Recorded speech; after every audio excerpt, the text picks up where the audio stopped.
Hello everyone. Last chapter जैसा कि chapter 1 ख़त्म हो गया था एंड आई होप कि आप सभी को अच्छे से समझ में आया हो। अब अगला चैप्टर जो है हमारा वो है इंटरनेट एंड वेब सर्विसेज। इससे पहले मैंने आपको चैप्टर 1 के सारे एक्सरसाइज दिए हुए थे, आपको फ़ोटो मैंने ग्रुप में प्रोवाइड कराया था। आई होप कि आप सभी ने उस एक्सरसाइज को कंप्लीट कर लिया होगा। तो अब हमारा जो अगला चैप्टर है वो इंटरनेट एंड वेब सर्विसेज।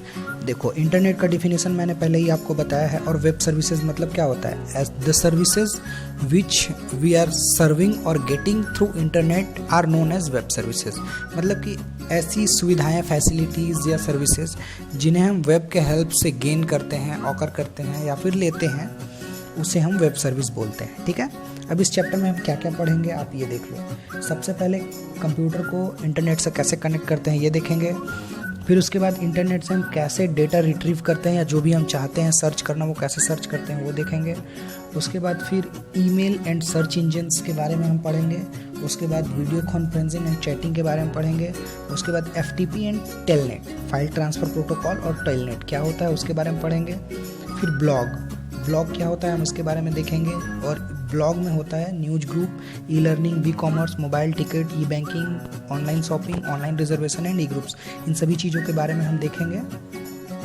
और उसके बाद है social networking and internet etiquettes, हम इनके बारे में भी पढ़ेंगे। ठीक है, तो सबसे पहले हम आते हैं कंप्यूटर को कैसे इंटरनेट से कनेक्ट करते हैं। देखो, रियल लाइफ में आप सभी ने अपने कंप्यूटर को कभी ना कभी इंटरनेट से कनेक्ट किया होगा, तो ऑलमोस्ट सभी जानते हैं कि कैसे करते हैं। इसमें कुछ टेक्नोलॉजी यूज होती हैं जैसे कि DSL, NIC, network interface card, DSL, इस तरह की कुछ टेक्नोलॉजीज़ को हम यूज करते हैं और इंटरनेट सर्विस प्रोवाइडर के थ्रू हम इंटरनेट से एक्सेस करते हैं। ठीक है, तो ये जो थ्योरी है, ये थ्योरी आपको बुक में अवेलेबल है और इसका कोई मतलब नहीं है। ये सिर्फ ये बताता है कि कैसे हम कौन से टेक्नोलॉजीज़ के थ्रू हम इंटरनेट को एक्सेस कर सकते हैं। अब जो मेन चीज़ है वो है कि स्टेप्स, कौन से स्टेप्स को हम फॉलो करके इंटरनेट को एक्सेस कर सकते हैं, तो उन चीज़ों के बारे में हम देखते हैं। तो सबसे पहला जो स्टेप है, right click on the network icon located on the right side of the top बार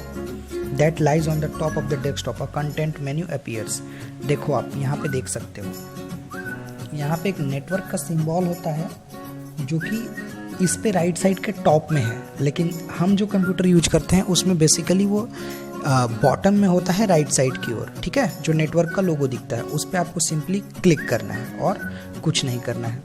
उसके बाद select the edit connection option to the context menu as shown in figure. अब यहाँ पे आप देख सकते हो इनेबल नेटवर्किंग, इनेबल नोटिफिकेशंस, ये जो ऑप्शंस हैं, यहाँ से हमें नेटवर्क एडिट कनेक्शन, ये जो आपको 3rd नंबर पे ब्लू कलर से हाईलाइटेड है, इस ऑप्शन को हमें सेलेक्ट करना है। ठीक है, स्टेप 1, सबसे पहले हमें नेटवर्क वाले सिंबल पे क्लिक करना है। उसके बाद स्टेप 2, एडिट कनेक्शन पे क्लिक करना है। और उसके बाद the network connection dialog box appear with multiple tabs, the named wired is selected by default. ठीक है, आप वायर्ड, वायरलेस कनेक्शन, बहुत सारे कनेक्शन आ जाएंगे।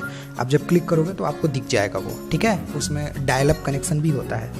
तो इन सब चीज़ों में से हमें वायर्ड वाले कनेक्शन को चूज़ करना है। अब उसके बाद step 3, select the DSL tab in the network connection dialog box. अब नेटवर्क कनेक्शन डायलॉग बॉक्स में हमें DSL टैब पे क्लिक करना है।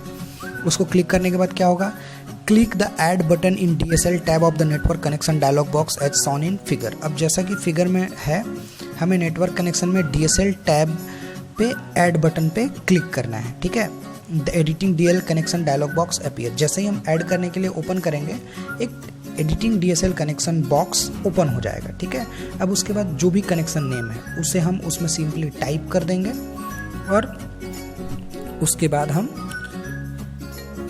आगे का ऑपरेशन परफॉर्म करेंगे। तो यहाँ पे देखो आप, ये जो टैब खुल के आता है इसमें हमने बाय डिफ़ॉल्ट वायर्ड कनेक्शन है उस पर क्लिक करा। उसके बाद जो नेम था लास्ट यूज्ड, उस पर हमने ऐड के बटन पे क्लिक करा। ऐड के बटन पे क्लिक करने के बाद वो एडिट का ऑप्शन आएगा, तो उसमें हमें नेम उसका सिंपली टाइप कर देना है। और टाइप करने के बाद ये देखो आप यहाँ पे, ठीक है, ये है ऐड का बटन। यहाँ पे फिर जब ऐड के बटन पे हमने क्लिक करा तो ये देखो यहाँ पे आप कनेक्शन नेम खुल के आ गया। अब कनेक्शन नेम पे बाय डिफ़ॉल्ट जो भी है हमारा नेटवर्क कनेक्शन, उसको हम टाइप कर देंगे और टाइप करने के बाद यहाँ से सेव कर देंगे, नेटवर्क कनेक्शन सेव हो जाएगा। अब यही सारी चीज़ें जो मैंने अभी आपको एक्सप्लेन करा, ये स्टेप वाइज दी हुई हैं। ठीक है, तो हम स्टेप नंबर 6 पे थे। Type the user name provided by ISP, user name text box, in our case we have typed Reliance broadband, ठीक है, उसे हमें टाइप कर देना है जैसे कि आप यहाँ पे देख सकते हो ये, ठीक है। अब उसके बाद स्टेप नंबर 7 पे सेव बटन पे क्लिक करना है हमने। सेव बटन पे क्लिक कर दिया। अब उसके बाद स्टेप 8 पे आते हैं हम। तो click on the network icon the top bar get connected. अब जैसे ही हम उस पर क्लिक करेंगे वो जो नेटवर्क है वो कनेक्टेड हो जाता है। उसके बाद select the name of the connection that you have just created. अब जो भी नेटवर्क आपने तुरंत क्रिएट किया है उसको आपको सेलेक्ट करना है और उसके बाद जैसे ही आप उसको सेलेक्ट करोगे आपका जो कंप्यूटर है वो इंटरनेट से कनेक्ट हो जाएगा। तो यही कुछ स्टेप्स थे जिनको फॉलो करके आप इंटरनेट से कनेक्ट हो सकते हो। और अगर ये चीज़ आपको समझ में नहीं आई हो तो आप एक काम करना, अपने घर में कंप्यूटर होगा, आप घर में इसको परफॉर्म करके देखना, आपको एक बार में समझ में आ जाएगा। ये बहुत टफ चीज़ नहीं है, बहुत आसान है ये, ठीक है। अब उसके बाद है retrieving information from the internet. तो हम इंटरनेट से इंफॉर्मेशन को कैसे रिट्रीव कर सकते हैं। तो इंफॉर्मेशन को रिट्रीव करने के लिए हमें कोई ना कोई एक सोर्स चाहिए जिसके हेल्प से हम इंफॉर्मेशन को रिट्रीव कर सकें। तो वो जो हेल्पफुल यूटिलिटी है या हेल्पफुल सॉफ्टवेयर है जिसके थ्रू हम इंटरनेट से एक्सेस कर सकते हैं डेटा, वो होता है वेब ब्राउज़र। अब वेब ब्राउज़र का डिफिनीशन क्या होता है, तो ये देखो, a web browser is an application that is used to retrieve information from the internet, ठीक है। अब उसके बाद information retrieve is the process of accessing the information that is the information stored on the internet, ठीक है।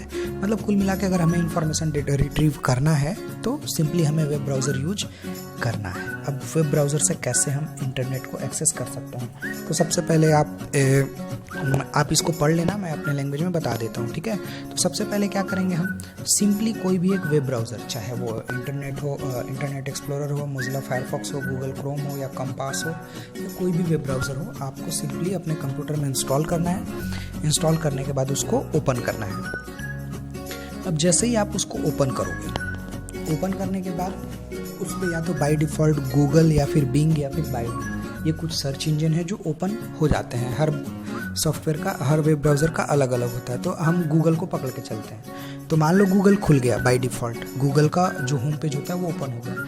अब हमें करना ये है कि चाहे कोई भी वो डेटा हो या इन्फॉर्मेशन हो, सपोज़ कि मुझे अगर ये CBSE का वो क्या बोलते हैं इन्फॉर्मेशन रिट्रीव करना है, ठीक है। तो हम क्या करेंगे, सबसे पहले CBSE.in इसको हम गूगल पे सर्च करेंगे CBSE को। अब जैसे ही हमने सर्च करा कुछ सर्च रिजल्ट्स आ जाएंगे।